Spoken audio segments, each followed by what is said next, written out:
もうなんか癖取り聖人みたいな、癖取りに達人みたいなやつがいたとしたら、ここだけででかいダーツを取ってあげて、アイロンワークだけですっげえなだらかにしてあげると、たくさんダーツと時と同じ立体が作れるっていう。はい、こんにちは。とても真面目に服飾の技術を紹介する三つ穴熊研究所です。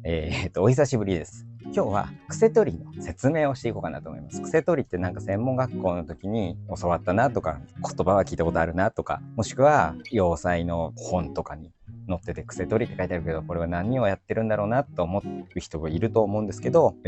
そういうのをね、できるだけ分かりやすく、こういうことやってるんだっていうことをね、説明したいなと思います。これ分かることによってね、アイロンのやり方とかもちょっと変わってくるかなと思うので。ということでね、癖取りっていうのをやっていきます。とりあえず今日は説明だけしていこうかなと思います。フリーハンドで書いてあるんでちょっと汚い、曲がったりしたパターンですけど、これウエストライン。この人形でいう、この腰の位置ですね。で、CF っていうのは前中心。この人形でいうと、ここ、ビーンとこのど真ん中。ここが前中心ってことになってますね。ここ CB、センターバックで、後ろの方がここ。で、脇。ここが削られてないパターンだとしたら、何が起こるか。すっごい厳密に言ったらもっと違う、なんか胸の高さとか出してないとかいろいろあるんですけど、ここセンターフロント。ウエストライン。で、ここにダーツをこう、取ってやると、こういう服になるじゃないですか。ダーツの癖取り説明する前にダーツについてももうちょっと本当は細かくなんかちゃんと説明した方がより分かったのかもしれないけど、それはね、ダーツについてちょっと知りたいっていう人がいれば、ダーツもちょっと説明していこうかなと。簡単に言うとここがこういうシルエットになるんですね。ここのウエストが削れたってこと。脇に縫い目を入れたくないって人がいた場合に、じゃあどうしようか。こういうダーツを取ってやるんですね。そして無理やりアイロンでここで緩みっていうか、こんな話したらなかなかそこまでいかないけどね。いかないけど、ここで取ってもちょっとは削れる。ここでダイレクトで取ったよりかは甘いけどちょっとは削れる。これをすっごく頑張ってアイロンで追い込んでいけば、これに近くなるっていう作業だと思ってもらったらいいです。主にそれだと思ってください。なんでそういうことができるかっていうと、生地をすっごく単純に考えると、生地がこういう風にね、縦糸横糸が折られてて、こいつが平行四辺形になることによって癖取りができるっていうことですね。だから、プラスチックみたいな、鉄とかだったら、とかで鉄硬いからできなさそうな気がするんだけど、鉄っていうか、カンカン叩くといくらでも伸びたりするんで、鉄だったらできるだろうって言われるかもしれないから、硬いもので伸びないものっていうのだったら、できない癖取り。だからプラスチックとかできないだろうし、できないものも多いんじゃないかな。ウールで主に癖取りやってくださいっていう理由は、ウールって一回水分を与えて、アイロンでグッと、一般的になんて言うんだろうな、焼き殺すとか言うんだけど、アイロンで締めてやったら戻らなくなるんで、あと、ウールのものってあんまり水洗いしないので戻りづらいっていうのがありますね。よくウールで癖取りするんだぞって言われるんですけどね。綿だと、その一瞬は癖取りできてるけど、やっぱ戻りやすいかなとは思います。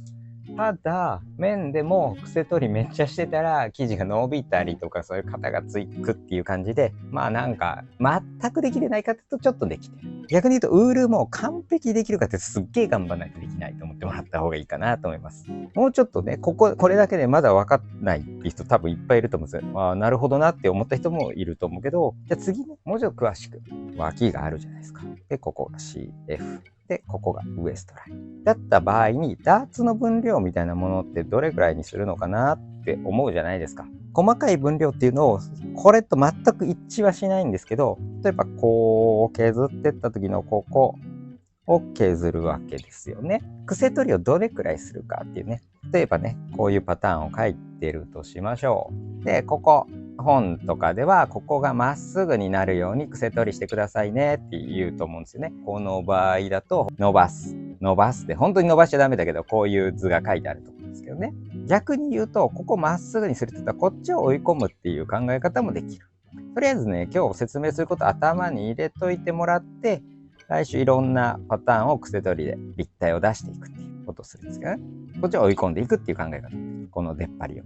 どっちでもいいんですけどね。何が言いたいかというと、このウエストってさ、これがヌード寸法っていうか、ボディだとしたら、ここに合わせるわけだから、実際はこのまっすぐほど取らなくてもいいって感じ。まっすぐにしちゃったら厳密に言うとここら辺に来ちゃうから、この前がこっちだから、ここのくぼみを作ってる感じになっちゃうんですね。いっぱいやりすぎたら。でも戻るから多分まっすぐにしろって言って本なんかは書いてあるんだ。この線をまっすぐにしてくださいって書いてるのはそういうことだと。ここを削っていきたいわけですよね、我々は。ここがウエストで、これがヌード寸法とか作り上げたい立体だとしたら、その時にここをねまっすぐになるように癖取りしてくださいねって多分やるんですけど、でここ伸ばしまっすぐにしよう。逆に言うとこっちを追い込んでいくっていう考え方もできますよね。この線をこのラインまで持っていく。そしたらなんかこの辺に立体ができそうなイメージするじゃないですか。この出っ張ってる部分をね、こっちに立体ができるってことはここがへこんでるってことですね。イメージとして分かります。だからここのへこみをこっちに追い込んでいった、移動させたって言い方もできるかなと思う。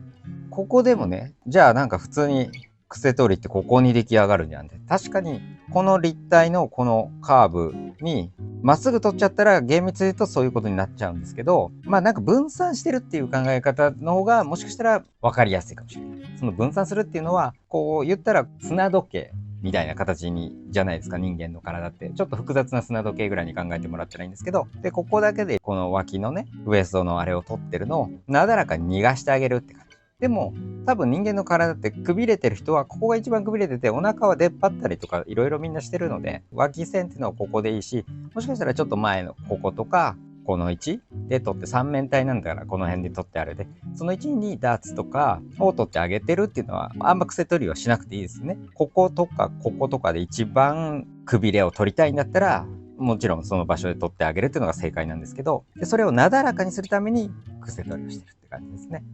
でもっと言うと、普通に縫って割るだけでも癖取りができてるっちゃできてます。でもそこで取った立体を分散してあげてるっていうイメージで、だから本当に僕たちがやりたいことっていうのはパターンで考えると、ちっちゃいダーツをたくさん取ってあげるっていうことがね、たくさん取ってやればやるほど自分たちが作りたい立体が出来上がるってことなんですけど、まあそれやるとね硬くなっちゃったりとか、例えばここねこういう感じで切って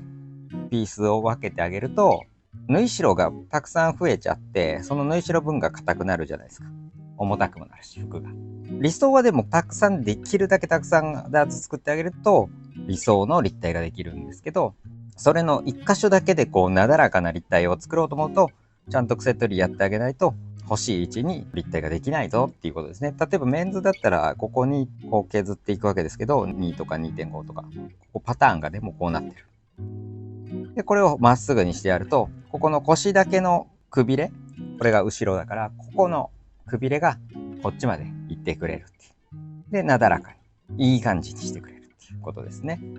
だからすっごい厳密にね、めちゃくちゃ極端なこと言いますよ。もうなんか癖取り聖人みたいな、癖取りに達人みたいなやつがいたとしたら、ここだけででかいダーツを取ってあげて、アイロンワークだけですっげえなだらかにしてあげると、それも寸法さえ一緒だったらこのたくさんダーツ取った時と同じ立体が作れるっていうね。いや実際無理ですよ。実際無理だけど、すぐ癖取りの達人みたいなやつがいたらいけるみたいなことですね。ダーツ一箇所で取ったものっていうのを分散してあげてるっていう風に考えてもらえればいいです。っていうことで、なんとなく癖取りの概要っていうのが分かったかなとこれで思うんですけど、よくパンツの癖取りっていうのがメンズとかね、メンズでどうだみたいな。で、なんでパンツが癖取りがいるかっていうと、今のやつを踏まえていくとすごく分かりやすいと思うので、じゃんっていうことでね、これパンツの横から見た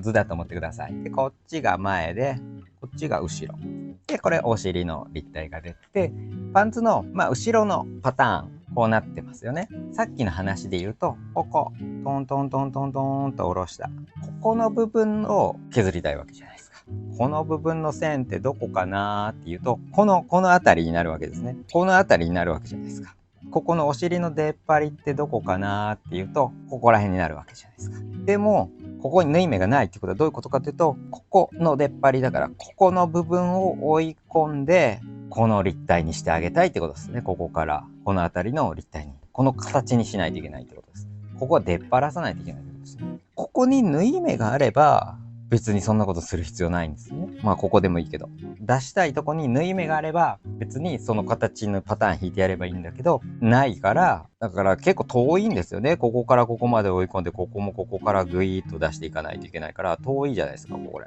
だからここ癖取り結構いるぞっていうことなんですよ。ちゃんと癖取りしてやらないとそういうパンツにならない。なんならふくらはぎの癖取りとかもね、いるっていうか細いパンツだったらいる。ここ、ちょっとこことこう、ふくらはぎが出てほしい。場合によってはね、ここをちょっと出してあげててもいいかなと思います。1センチ、5ミリぐらい。1センチ以内。まあ、なんか人によってももっといっぱいいけるぞって言ってもいるかもしれない。パターンをちょっと出しといて、これを追い込んでここにつける。っていうことをやってもいいかもしれないし、やってる人もいると思います。まっすぐでやってる人もいる理由は、ここに膝があって、すねの骨っていうのがちょっとこっち側に、ね、なってるじゃん、こう。で、こう足がついてる。ここに筋肉がガーッと、前はあんまないけど。で、後ろがこう筋肉ついて、で、ふくらはぎが出て、で、若干こっちになってるから、普通にまっすぐでもそういう感じで癖取りしてあげたら、うまくいきますよ、みたいな。そしたらちょっとね、まっすぐでもこう出さなくても良さそうっちゃ良さそうですよね。でもすごい細いパンツ作るんだったら出した方がいいと思うからね。まあそれはパンツのことはまあ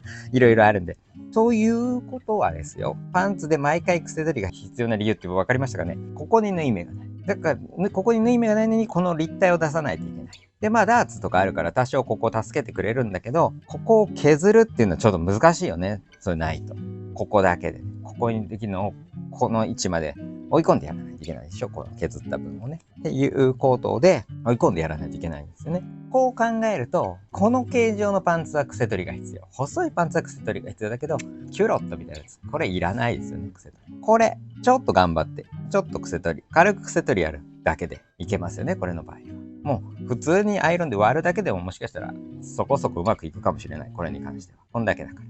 これだよね。だからちょっとこのパンツ作りたい時だけちゃんと癖取りしてあげないと難しいぞっていうことですね。パンツ説明するとよくわかるよね。ダーツの位置から離れたところに立体を作りたいってことですね。ちゃんとやろうと思ったらすごく時間がかかるんで、最終的になんか概念っぽいものは移せ込んでグワってやるやり方もダーツもなんとなくなんか同じような理論でできてるだっていうのをいっぱいやんないとわかんないかもしれないけど、大体似たような感じにってそのうち思えてきます。かな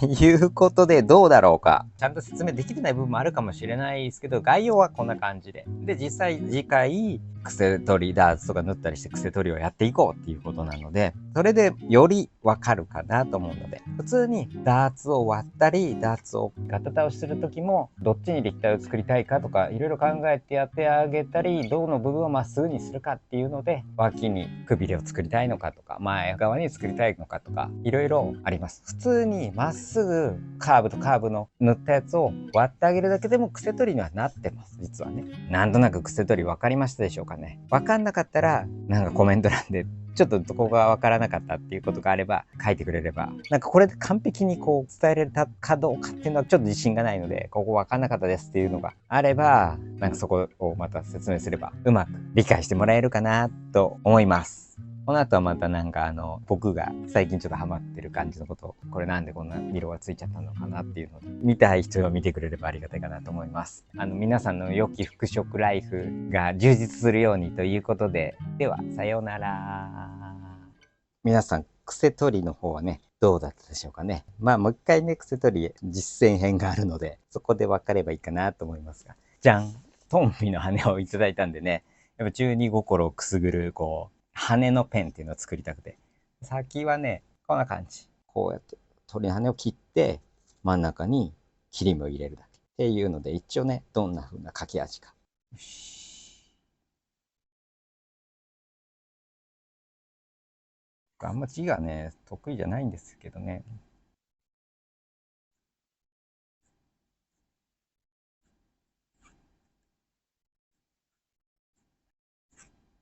習字途中でつけちゃダメなんだよね、確かね。あ、いっぱいつけすぎた。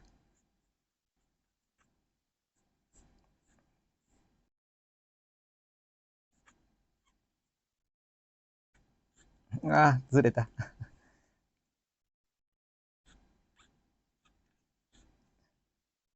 よし。上手い人は綺麗に書けるんじゃないかな。